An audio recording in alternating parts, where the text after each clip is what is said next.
I think They had money to spend after my on Spanish. housing, but they had income to buy automobiles. You can wait for the next chunk.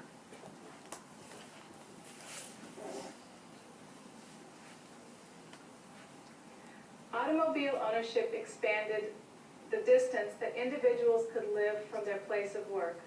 So that automobile ownership meant that a family could live in the suburbs and commute downtown to their place of work.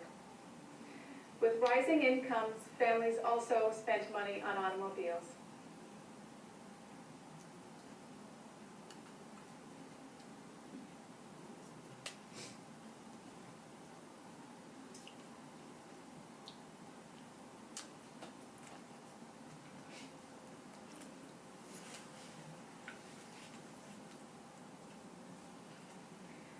During the war, men and women had delayed marriage and child rearing due to the war. And so after the war, a rising marriage and birth rate also contributed to the demand for new housing.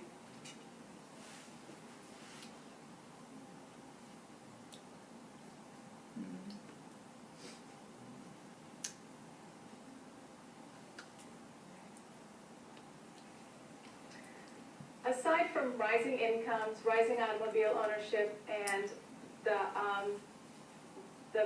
increase in marriages and birth rates, there were also several federal initiatives that encouraged the middle class to leave the central cities.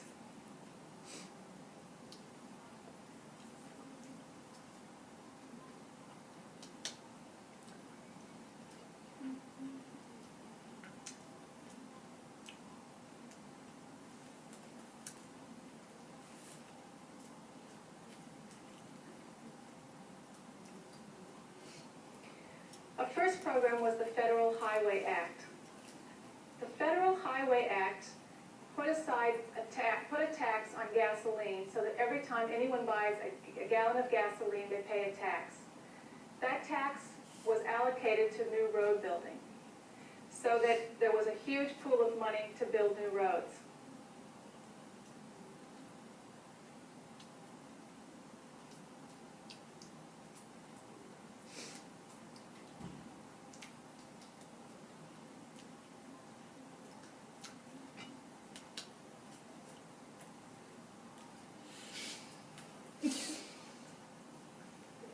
This meant that our roads expanded rapidly around the cities and between cities. As roads improved, families could live further from their places of work and commute. So road building also made it possible for middle-income families to move out of the cities to the suburbs.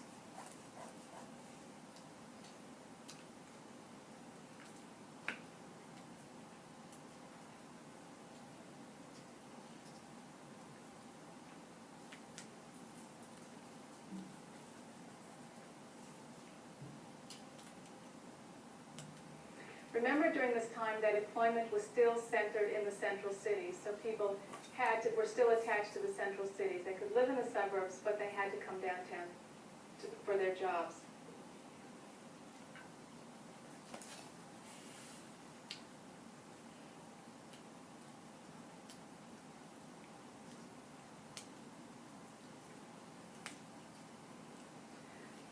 Another federal program that encouraged the out-migration of middle-income families was the FHA, Federal Housing Administration, and VA, Veterans Administration programs.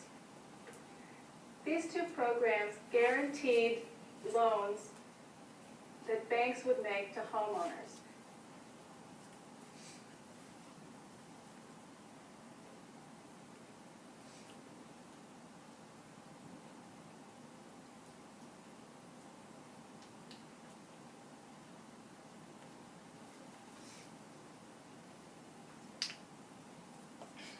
So, for example, if you're a homeowner and you participate in this program and you borrowed money from a bank, if you defaulted on your mortgage, the bank would be paid back by the federal government. This made banks very ready to make loans for mortgages.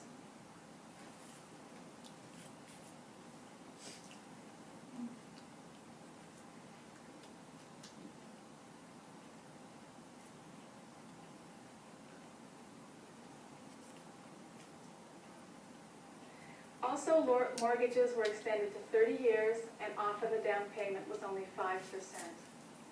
So this program made a lot of mortgage money available to residents, and it made homeownership extremely affordable.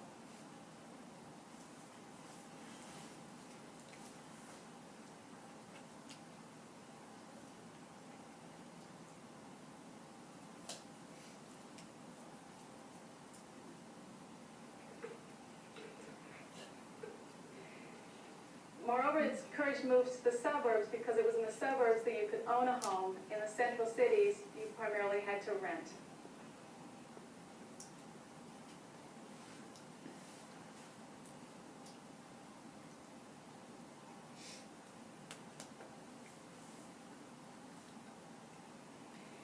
In 1950, 57% of the urban population lived in the central cities.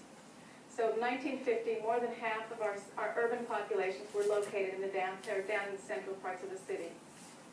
Today, less than 35% of urban residents live in the central cities.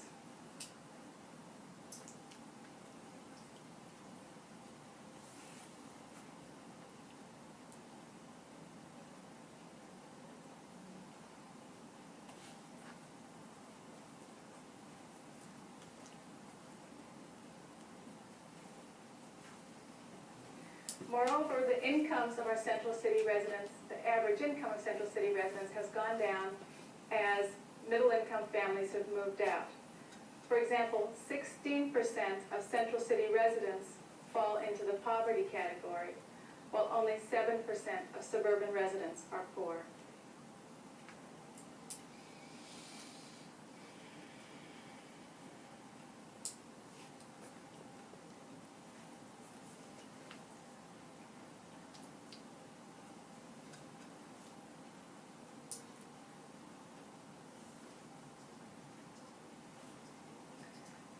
A second major trend to affect central cities is the loss of manufacturing employment.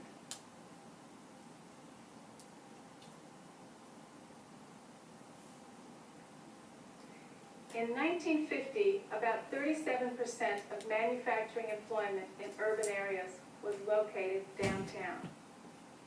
By 1990, more than 60% of our manufacturing employment that's in cities is located in the suburbs, leaving less than 40% of manufacturing employment downtown.